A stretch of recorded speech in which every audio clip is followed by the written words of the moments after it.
Honda TMX 155 Platino. Contact point po ito.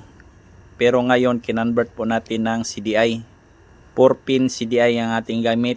Yan, 4-pin CDI battery operated. CDI po ito ng XRM 125cc. Yung ginamit lang natin, voltage regulator, 4-pin CDI at saka ignition coil para mapaandar o mapagana natin ang motor na ito. Luma kasi ito, 1996 model, Platino, contact point type na motor. Kinonvert po natin ng 4-pin CDI, battery operated. Pero ngayon di tayo maggamit ng battery kasi meron tayong voltage regulator. 100% po, 100% working po ang ating voltage regulator, kaya hindi na natin kailangan ng battery. Check nyo lang sa huling video nito.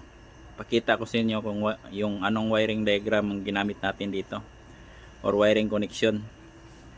Wala po kasi itong wire harness. Yan. Kasi ito, sira-sira na po ang kanyang mga wire sa katagalan. Yan. Ito yung sakit niya sa contact point. Hindi natin kailangan ito. Ito na ang kanyang wiring. At check natin kung andar ba.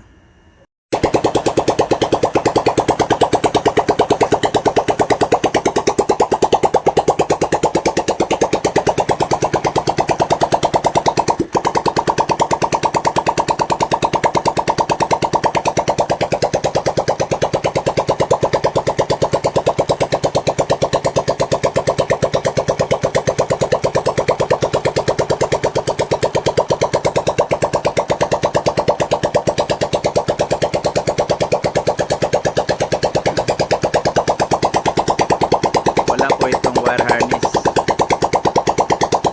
ignition coil, regulator, voltage regulator, at saka CDI ng